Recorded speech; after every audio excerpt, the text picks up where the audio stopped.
Let's speculate about fun future movies instead of the movies that we will never get to see anytime soon. Kill Bill Volume 3. For some reason is all over the news as of late, with fan speculation and casting of who might potentially play the daughter of Vivica A. Fox, who, spoiler alert, got killed in Kill Bill Volume 1. And the bride saw her daughter. Does the daughter have a name? Kevin, does the daughter have a name? You're talking about the daughter in Kill Bill? Vivica A. Fox's daughter. Ooh. Did she have a daughter? Did she have a name? Remember, she definitely had a name. I just can't remember what it was. Yeah, I can't remember what it was. So they want to potentially have Zendaya's name was floated as someone who is the right age to play 17 years after the idea being that the young girl would come back because the bride basically leaves the room after killing Vivica A. Fox and says, hey, like, when you get old enough, if you still have an issue with this, you come find me. And what's the line? If you still feel sour about this, what's the line she says? Like, it's a pretty specific. It's a really great idea that's not gonna happen. Why? Okay, why are you saying that it won't happen? I mean, it feels like something fun to do. Like, he left that as a tease. I don't think that he's going to have that be his last movie, especially because, I mean, it'd be one thing if he genuinely saw Kill Bill as 2 movies. And the idea could be that this could be the 3rd and wrap up a Kill Bill trilogy. Right. But the thing is, he sees Kill Bill as 1 movie, rightfully so. And this just feels sort of like a tacked on thing that doesn't really have anything to do with what Kill Bill was about. Okay. And because of that, it doesn't feel like, I think he's putting a lot of stock and a lot of thought into what his last 10th film is going to be. And to me, Kill Bill Volume 3 falls in line with Vega Brothers, where it's just sort of like, yeah, it's a fun idea to imagine what would happen, but it ain't ever gonna happen. Let me ask this. What if a filmmaker that he really admires wants to take the idea and do it? And Quentin gives him his blessing. Has he? No. I don't think he would ever do that. Why not? I think the days of him giving his characters to someone else are gone. When's the last time he did that? Was it From Dusk Till Dawn? Though? If he wrote it, that's what if he wrote it and just let someone and picked someone else to direct it? I think the problem is, I think he. See, it's different. I think because obviously he did that with From Dusk Till Dawn. I think The Bride is too much of his baby. What if he wrote it and Rodriguez directed it? Well, I went to Rodriguez automatically too. Kevin, but like, what do you think? Because honestly, I think The Bride is too much of his baby. I think he loves that character too much. More so than he ever did, like the Gecko Brothers. But I don't think he would hand off The Bride to somebody else. I don't think he does. I don't think he'll do Kill Bill Volume 3 with this either, and I'll tell you why. Quentin Is this Tarantino. The most Kevin and I have ever agreed in an episode? I feel like we are like on the same path today. I don't like it. But I'm not crazy about it. But Tarantino is the king of not fleshing things out. Like, we've never fleshed out the briefcase. We've never fleshed out the diamonds at the end of Reservoir Dogs. I think that he loves that idea of a mystery and like what could be. And I feel like if he directed a completion of a revenge story between those 2 characters, I think it would cheapen the drama that happened in the first one. That little girl had nothing to do with Kill Bill. She had nothing to do with it. It's too much time. I also feel like that little girl probably knew her mom was into some crazy stuff. I always kind of envisioned that scene. By the way, I think one of the most insane things about that sequence is the overhead shot of the kitchen as like they're walking in. Remember when she throws the knife into the cereal box? I just picture cereal. For some reason, when I think of that scene, I picture cereal flying. It's such a great scene. The daughter's name is Nikki, by the way. I don't know if that helps. Okay. And so I don't see Tarantino fleshing that out. I feel like that's a fan idea. I think that's a fan thing. And like Quentin Tarantino, I feel like he was going to want to end on something very unique. I don't think... It's so funny. If you look at Quentin Tarantino's career, which film do you think he's most proud of? Pulp Fiction. Pulp Fiction? I would say Pulp Fiction. I think he's most proud of Hollywood. Really? Okay. I really do. I really do. I think Hollywood is the movie... It's so different from anything he's ever done. I mean, obviously, Pulp Fiction I find to be a better film. I think Hollywood is the film that you make when you are able to do whatever the heck you want and just fall in love with cinema again. I don't think Kill Bill is enough of a film in his mind that he has to continue it. Meaning that it's a big movie for him, but he finished it. Like we had The Bride, Kill Bill. And we kill Bill was killed. I mean, it's literally done. Dude, spoilers. So, yeah, I know. But I mean, by the way, can I say Quentin Tarantino has 2 incredibly criminally underrated monologues in his movies that people don't talk about enough, because everyone brings up Bastards and True Romance. The monologue that David Carradine gives to the Superman monologue at the end about Superman is masterful. I also watched the other day the extended cut of Hateful Eight on Netflix. I think Sam Jackson's monologue to Bruce Dern is one of the best monologues that he's written. Do you think he's telling the truth? Lauren and I had the exact. So people who wonder what we're talking about, there's a moment in Hateful Eight, if people haven't seen it, where Sam Jackson's character basically looks at Bruce Dern and tells this horrific story about how he killed Bruce Dern's son in the film. In a very graphic. It's a graphic story, man. Cold way. Hilariously graphic. Yeah, and very over the top. It almost felt like Jules was delivering his Ezekiel 25:17 speech again. The way he just like said the dialogue. Yeah. I find that monologue to be so criminally underrated. So I guess I was a tangent, but going back to Kill Bill. Wait. Do you think he was telling the truth in that monologue? Oh, do I think he's telling the truth? I think he's telling the truth. 100%. Lauren thinks that he's just telling a story. See, I think he's telling a story because of the Lincoln letter. But with the whole thing with the Lincoln letter, he says he tells Kurt Russell later that because of this lie he made up about carrying a letter from Abraham Lincoln, he was able to affect how white people act around him. So he is a master manipulator of knowing what to say to people around him to get them to do what he wants them to do. Because he needed Bruce Dern to give him a reason to like go after him, right? And the only reason I would go against that is because the Lincoln letter was a continued story he told a bunch of people. But it just shows that he has the capacity and the mindset to do something like that. I want to throw a wrinkle. I want to throw a wrinkle into the possible Kill Bill-ness of all this, and whether Tarantino would let somebody else do it. Okay.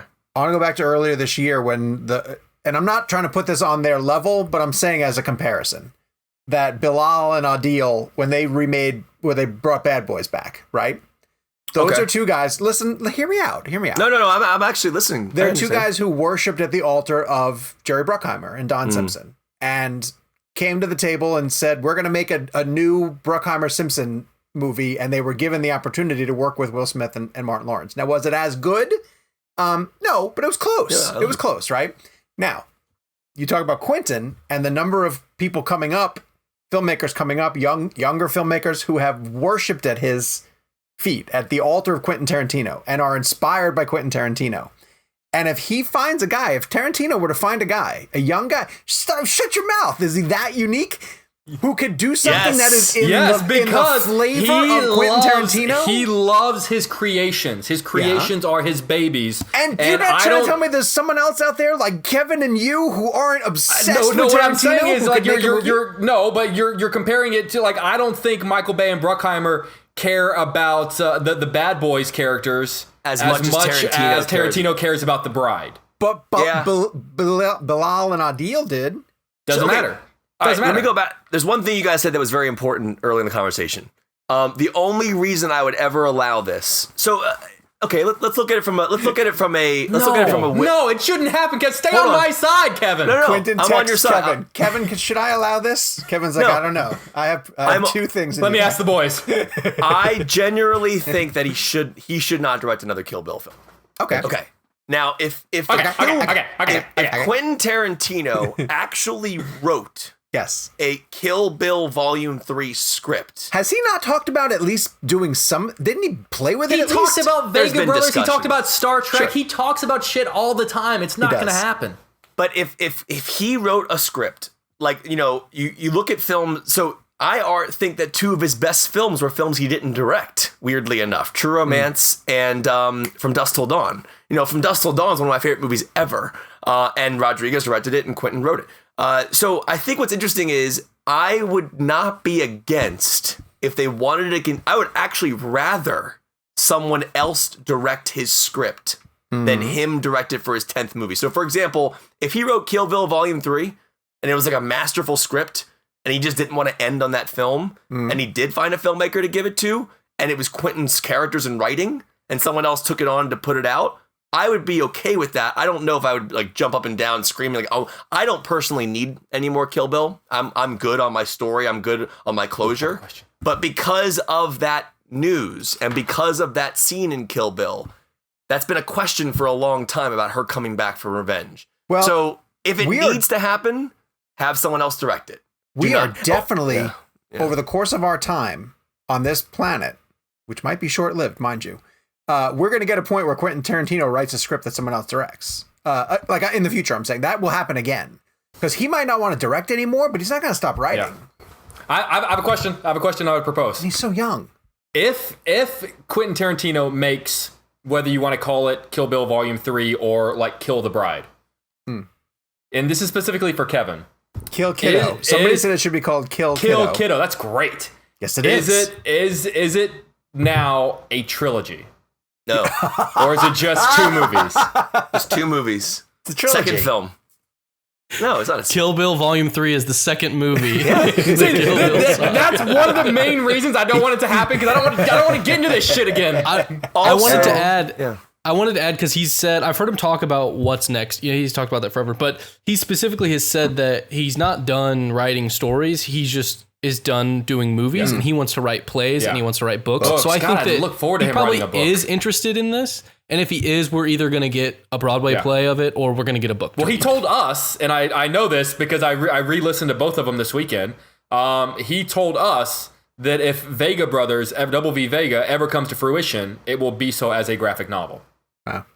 Yeah, I do think that Quentin Tarantino has already figured out what the story would be for this. I mean, he's so intricate in his details.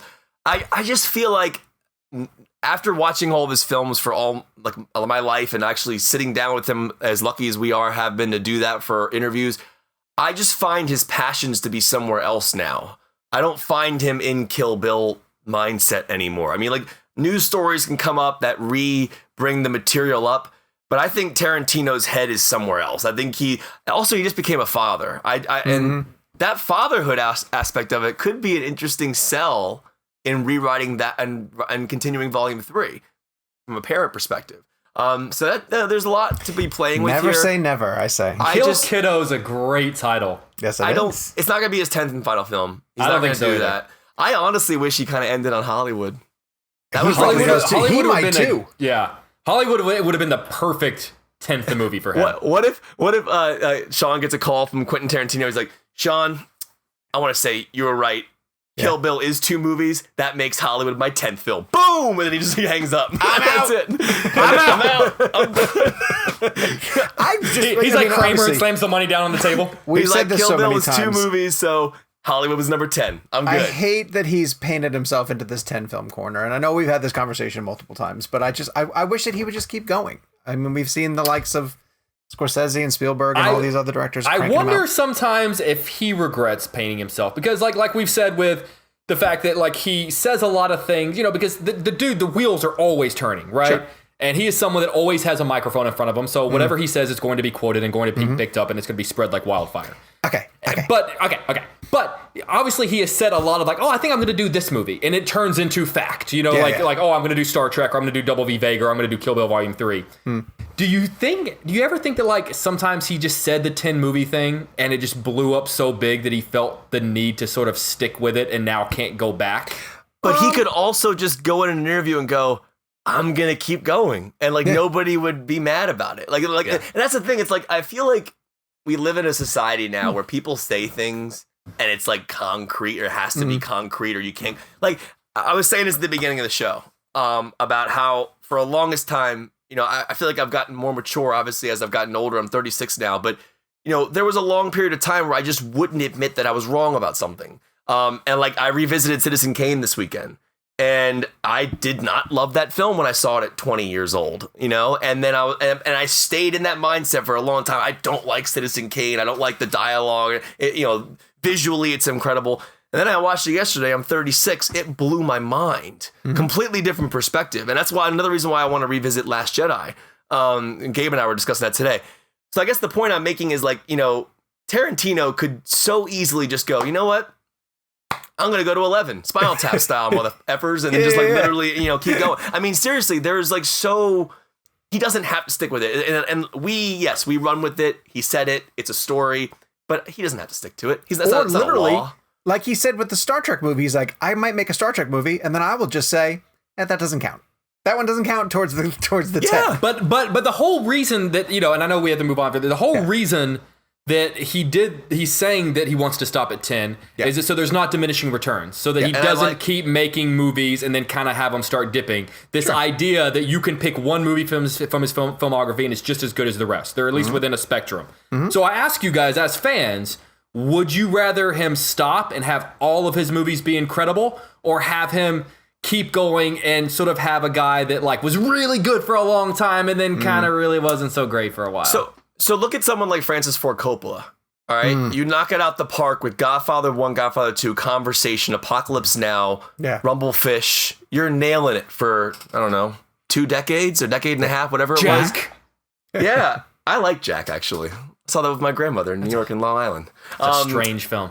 I like Jack, but it just has a special place in my heart. But anyways, like, you're right. It's an interesting thing because, like, I think you point to Hitchcock, right? And you look at Hitchcock and you, like, I'll tell you right now, going back to Citizen Kane for a second, the fact that Orson Welles wrote, directed, and starred in that film, and he was 25 years old. He was 25. And I'm sitting on the couch yesterday as a 36-year-old grown man going, what am I doing with my life? Like, literally. Life expectancy back then was like 50. So like 25 he was halfway to... No, he lived till he was 70. I'm kidding. I'm only kidding. No, but I mean, but I guess it's interesting because I guess, okay, this is actually a really good question. What filmmakers do you think got better later in life? So, okay, so look at Spielberg. All right, so Spielberg's knocking it out the park from the 80s, 90s, and the early 2000s. I love Ready Player One, but I think we can all agree that there was a lull of time where he wasn't making films that we all thought were Spielberg quality. I don't mind War Horse. I like Tintin, but I mean, Minority Report in Munich and then jump to Ready Player One. There was a long period of time there where there wasn't. So I guess Spielberg is a great example of this because I think there are certain people who have very passionate stories that they tell when they get started, and they're the movies that they want to make. But then I don't think it's fair to say that a filmmaker should know exactly how to make a movie right out of the gate, and you almost have to make 2 or 3 before you even understand how it works, right? Like, to me, that's part of the reason why Damien blows me away, is because how the hell did he get to be so good of a filmmaker? And he's an extremely talented filmmaker.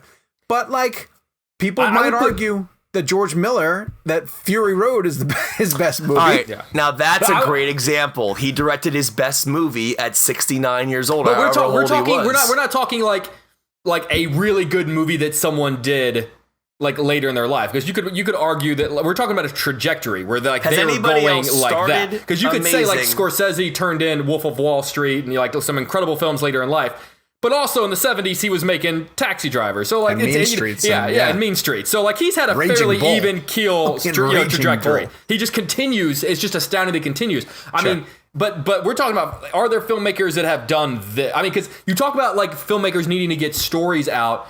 And it breaks my heart to say this, I feel like Tim Burton has gotten out all the stories he wanted to tell, and now is just sort of turning out movies. Like he's told all the stories he wanted to tell, and now is just stamping the Tim Burton style onto pre-existing stories. Burton's exactly what Tarantino is trying not to become. Exactly. Right? Exactly. So which I don't fault him for that. Yeah. I mean, basically, it's like, oh, let's reimagine Dumbo, but with Burton. Alice in Wonderland, Dark Shadows. Yeah. So it's actually a really interesting thing. I think Quentin Tarantino knows what he's doing in that regard, but it's so interesting because I would be really sad if I didn't have Ready Player One in my life, and if Spielberg stopped directing films after a certain period of time. This one might be easy, but I got a great one. James Mangold hit with Copland, which is a movie a story he worked on for a long period of time, and it was his passion project.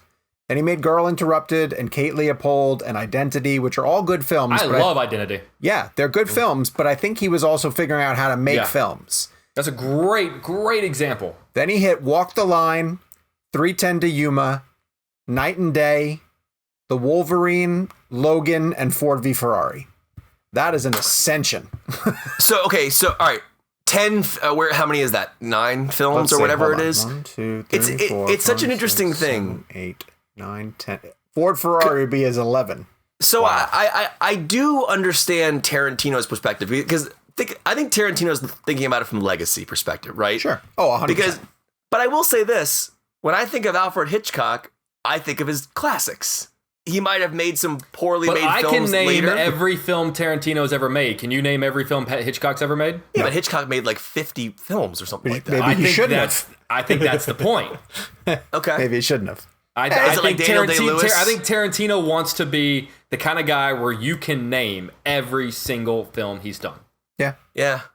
I'll never forget interviewing him for Grindhouse and asking him if he regretted not directing True Romance. And, he gave this great answer about Tony Scott. But, like, I just always find it interesting that he gave that script to somebody else. But he did it. He did it from Dusk Till Dawn, but he had control over From Dusk Till Dawn. He was on set. Sure. I love the first half of From Dusk Till Dawn, which to me feels like Quentin Tarantino's movie. And then I think once the vampires come out, then it starts to feel like Robert Rodriguez's movie, and that's when I like it significantly less. I always thought that I would love the genre shift of that film. It just turns into to me it just turns into a blur. Like I think prefer the dialogue, I like the them dialogue, both, but I prefer the first half. The dialogue. I mean, granted, it's a great movie, but I think like the first half is a 10 out of 10.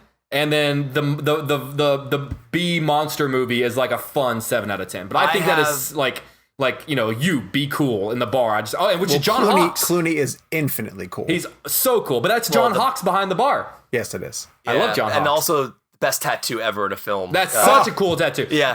I think it's cool whenever I used to think it was so cool as a kid when he has not we've talked about the reveal where he takes it off and you see it on his arm, but when he has the black jacket on and you see just a little bit. Just like on his neck. Oh, it's Tarantino seems to like tattoos that peek out a little bit. Yeah. Kevin, get that one next. Can you get the Dusk Till Dawn one next? Up your entire arm and shoulder?